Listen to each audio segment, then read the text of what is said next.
In this segment of the wrap rejuvenation of this beautiful flat in Amsterdam, using cover style interior film and tips and tricks from the Wrap Institute, you're going to see how to transform a plain trash can into one that ties in perfectly to the overall design of the kitchen that also has great stain resistance and cleaning properties.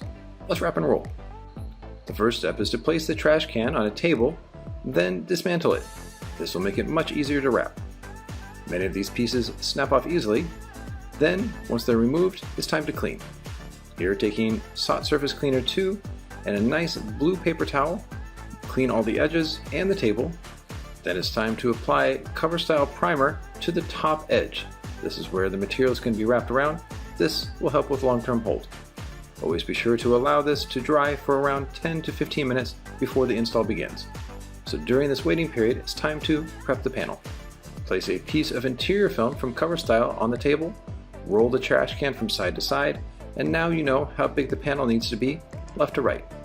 Next up, take this special backing paper cutter from Cover Style and cut the liner roughly 5 centimeters wide from left to right. This will help anchor the panel onto the trash can. Roll the trash can onto the panel to keep it from shifting. Release the liner. Now pull the panel evenly right in the middle, then squeegee it left to right.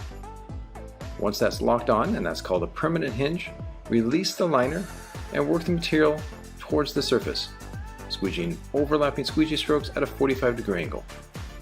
This particular trash can has a natural break in it, so trim off the excess film with a knife, release the excess film, and always come in with the hard side of the squeegee to seal the edge.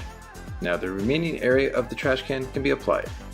Be sure to only release the liner, roughly 10 to 20 centimeters, then squeegee it evenly, left to right, on the surface.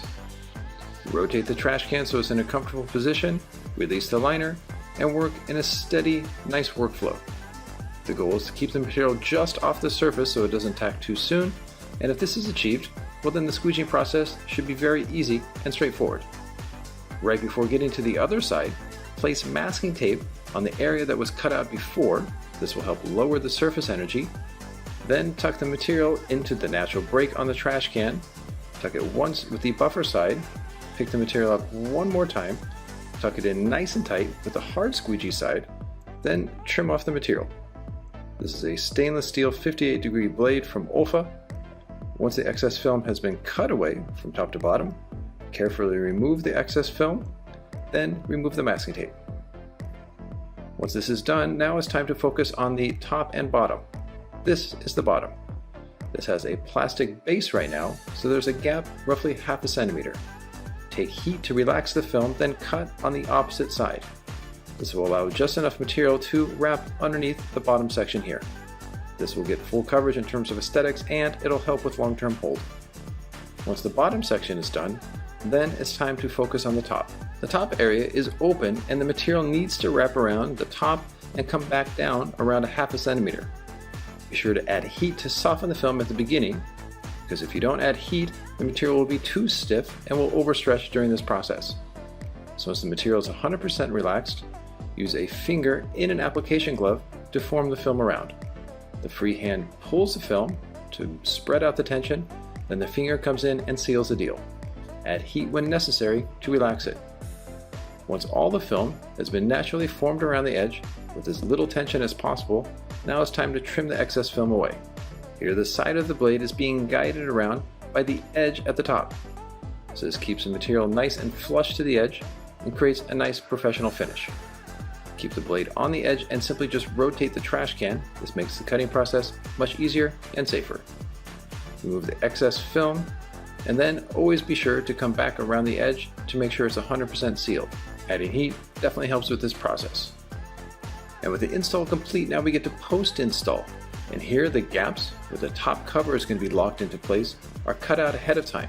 Always cut these out before, so when this piece is put on, it doesn't tear the material that was placed onto the trash can. Slide it carefully into place so you don't damage the wrap that was placed on the trash can. Click it in place, and now simply reassemble the rest of the pieces of the trash can. So here the inside portion is slid in and the top piece placed on.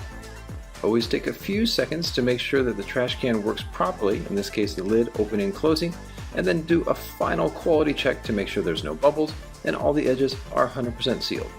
If there are any marks on the trash can, they can be easily cleaned away with standard soap and water, or in this case with SOT surface cleaner too.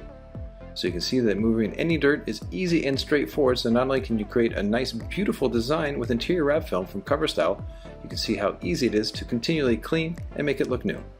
And now it's simply just time to put it back in the kitchen and see how it looks. So instead of a black and boring trash can, you have one that now matches perfectly with the rest of the cabinets and the refrigerator. A beautiful transformation that is easy and straightforward.